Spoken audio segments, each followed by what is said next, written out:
प्रभु यीशु मसीह के नाम में आपको अनुग्रह, शांति और आशीष मिले। जो पश्चिमी देश होते हैं जहां पर बहुत कड़ी सर्दियां पड़ती है, तो लोग अपने पीछे के आंगन में, बैकयार्ड में कई बार लकड़ियां या कोयले की एक जगह होती है, वो जलाकर उस पे कई बार खाना बनाते हैं और बारबेक्यू करते हैं जिससे कहते हैं, और हाथ भी सेकते हैं।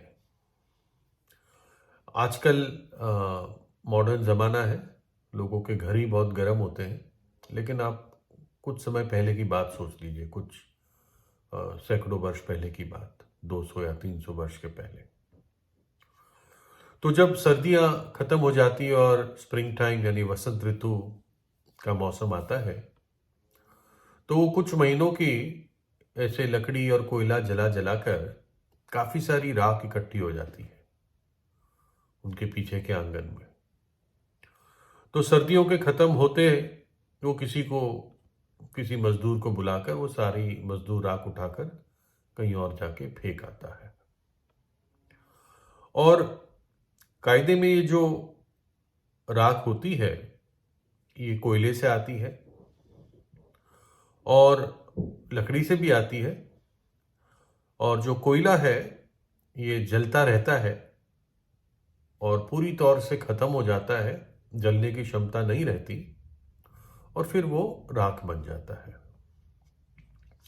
लेकिन वास्तव में जो कोयला होता है उसका जो तत्व है वो कार्बन होता है, जिसको सी के नाम से केमिस्ट्री के टेबल में जाना जाता है। अलग अलग तत्वों के, धातुओं के और मटेरियल्स के सिंबल्स होते हैं। कार्बन का सी है, सोडियम का Na है और सल्फर का S है। इस प्रकार से कार्बन का सी होता है।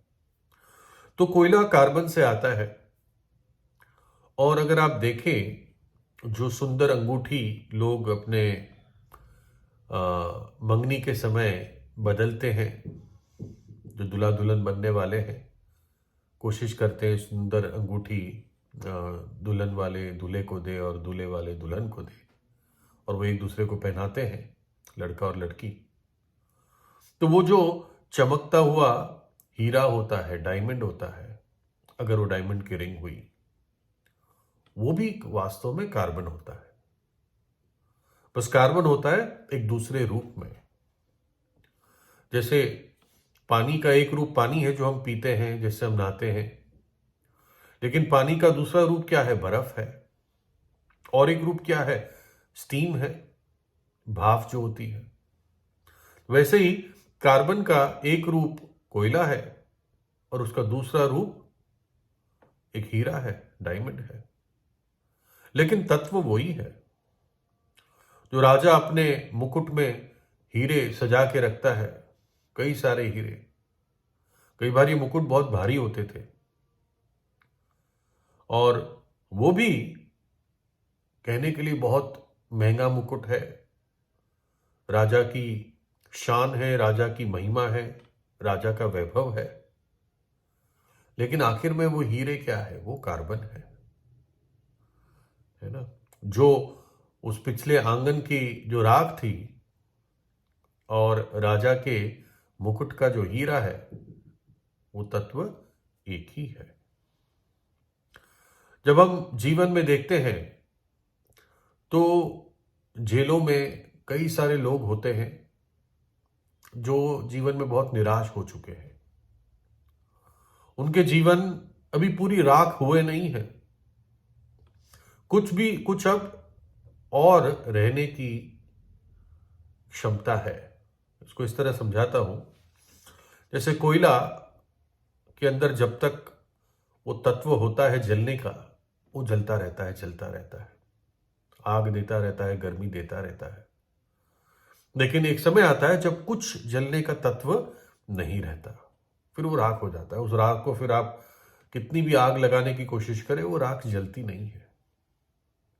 तो जब थोड़ा बहुत जलने की क्षमता रहती है, उस कोयले को या उस लकड़ी को सिंडर कहते हैं इंग्लिश में। हिंदी में मुझे कोई शब्द पता नहीं चला, लेकिन सिंडर कहते हैं। यानी वो बस खत्म ही होने वाला है, लेकिन थोड़ा बहुत और जल सकता है अगर आप दोबारा जलाओ तो ऐसे बहुत सारे लोग हैं इस जीवन में, आज संसार में, जो सिंडर के समान है। थोड़ा बहुत उनके अंदर जीवन या आशा, या जी रहे तो जी रहे हैं, इसके लिए वो मौजूद है आज धरती पर, लेकिन आशा रहित है, निराश है, डिप्रेस्ड है, सोचते कब हम बुझ जाएं और खत्म हो जाए। ऐसे बहुत सारे पुरुष जेलों में हैं, बहुत सारी स्त्रियां ऐसी परिस्थितियों में हैं जहां पर वो जीवन से निराश है, उनकी परिस्थितियां ने उनको बुरे पेशे में पहुंचा दिया है, लेकिन फिर भी अभी भी थोड़ी बहुत क्षमता है, अभी भी थोड़ी बहुत आशा है। बहुत बड़े लोग भी हैं दुनिया में, बड़े यानी संसार के और समाज के बड़े ओहदों पर नेता लोग हैं, ऑफिसर्स हैं, साइंटिस्ट हैं, डॉक्टर्स हैं, इंजीनियर्स हैं, बिजनेसमैन हैं, है ना, जो जिनकी लाइफस्टाइल रोज ऐश की होती है, सुख विलास की होती है, भोग विलास की होती है। उनसे आप बात भी नहीं कर सकते, वो इतना एक प्रकार से ऊंचा हवा में, बादलों में रहते हैं, घमंड से भरे हुए होते हैं। लेकिन उस कोयले और कार्बन के उदाहरण से हमें पता चलता है, चाहे कोई कितना भी समाज में बड़ा हो या कितना भी छोटा या औरों की दृष्टि में घटिया हो, तत्व एक ही है, कार्बन है ना। और बाइबल हमें यह बताती है कि परमेश्वर की दृष्टि में मनुष्य क्या है। वचन बताता है कि सबने पाप किया है और परमेश्वर की महिमा से रहित है, दूर हो गए हैं सब परमेश्वर से। कोई धर्मी नहीं, एक भी धर्मी नहीं जो स्त्रियों से जन्मा। एक भाई जिससे मैं जीवन में सीखा काफी कुछ, वो ये कहते थे, बोतल कैसी भी क्यों ना हो, अंग्रेजों वाली बोतल हो या देसी अंधे का पैकेट हो, अंदर वही माल है। रंग अलग हो सकता है, लेकिन शराब जो विनाश करती है, जो मनुष्य को बिगाड़ती है, वो तत्व एक ही है। एक महंगा है, एक सस्ता है, एक स्टाइल में पिया जाता है, एक आम आदमी पी लेता है, लेकिन दोनों विनाश करते हैं, आदमी के जीवन को खराब कर देते हैं, है ना। हर एक व्यक्ति के अंदर वही गिरा हुआ और भ्रष्ट करप्ट स्वभाव है। एक परमेश्वर का दास दावीद कहता है, देख मैं पाप की अवस्था में मैंने जन्म लिया और माता के गर्भ से ही मैं अधर्म में पड़ा। यानी मेरे पहले दिन के जन्म से ही, जब माता के गर्भ में मैं उत्पन्न हुआ, मेरे पहले दिन से, पहले पल से मैं पाप के स्वभाव को लेकर जन्मा। पूर्वजों से मैंने पाप का स्वभाव मिरास में पाया, और ये स्वभाव हमें पाप करने को मजबूर करता है। और एक पाप भरा जीवन निश्चित रूप से नरक के लिए एक पक्की कंफर्म टिकट है। नरक जो एक आग की झील है जहां पर रोना और दांतों का पीसना है। एक कथा है, काल्पनिक कथा, जिसके बारे में एक बार पहले भी मैंने बताया है। एक पक्षी के बारे में है जिसको फीनिक्स पक्षी कहते हैं, और वास्तव में ये कथा है, क्योंकि ये कथा बताती है, मिथ कहते हैं इंग्लिश में, कि फीनिक्स पक्षी एक सुंदर पक्षी होता है और ये करीब 500 वर्ष तक जीवित रहता है, और 500 वर्ष के बाद ये अपने आप को ही अ, किसी वेदी पर आग में अपने आप को डाल देता है और खाक बन जाता है, राख बन जाता है। और फिर थोड़ी ही देर में उस राख से एक नया सुंदर फीनिक्स पक्षी उत्पन्न होता है और उड़ जाता है। यानी ये कभी मरता तो है लेकिन मरता नहीं भी है। और ये मनुष्य की एक प्रकार से अनंत जीवन के लिए जीने की इच्छा को दिखाता है। मनुष्य की इच्छा कि मैं मरना नहीं चाहता, मैं नाश नहीं होना चाहता। मृत्यु आकर सब पे फुल स्टॉप लगा देती है, लेकिन ये फीनिक्स पक्षी की जो कहानी है, ये मनुष्य के अंदर की इच्छा को, जिसने भी इस कहानी को बनाया, किसी कवि ने या लेखक ने या दार्शनिक ने, वो एक मनुष्य की इच्छा को प्रकट करता है। लेकिन हमारे लिए वहां पर एक सीख है कि जैसे वो पक्षी राख में से भी एक नया सुंदर पक्षी बन जाता है, तो परमेश्वर हमें अपने वचन से संकेत देता है कि मनुष्य का जीवन चाहे उस सिंडर की तरह हो गया हो कि बस खत्म होने वाला ही है, या कायदे में कहे अगर राख भी क्यों ना बन गया हो, तो परमेश्वर उसमें से भी मनुष्य को फिर हरा भरा कर सकता है। लेकिन जब तक उसके नथनों में सांस है ना। देखिए, प्रभु के अंदर यह शक्ति है कि वो उसी कार्बन से एक हीरा बना देता है और उसी कार्बन से वो कोयला बना देता है। तो प्रभु के अंदर शक्ति है कि वो उस राख से फिर से एक सुंदर चीज बना सके। अगर हम बाइबल उत्पत्ति 2 देखते हैं तो हमें पता चलता है कि परमेश्वर ने मनुष्य को कैसे बनाया। मनुष्य को धरती की मिट्टी से बनाया। अपने हाथों की रचना से परमेश्वर ने आदम को बनाया। और अब जब आदम ने पाप के कारण अपने आप को बिगाड़ दिया है और एक प्रकार से उस कोयले के आखिरी स्टेज तक पहुंच गया है, वो राख सा हो गया है, तो प्रभु उसमें से भी आज मनुष्य को फिर से हरा भरा कर सकता है, रिस्टोर कर सकता है।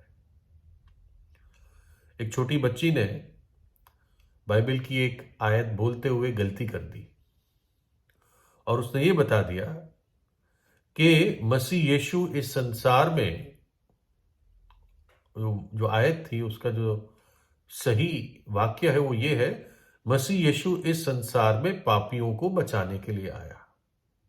इंग्लिश में है, Christ Jesus came into the world to save sinners. लेकिन वो छोटी बच्ची थी, वो सिनर्स ना बोल के सिंडर्स बोल गई। Christ Jesus came in the world to save cinders. और सिंडर वही है जो मैंने बताया था कि करीब करीब पूरा जल गया हुआ कोयला है।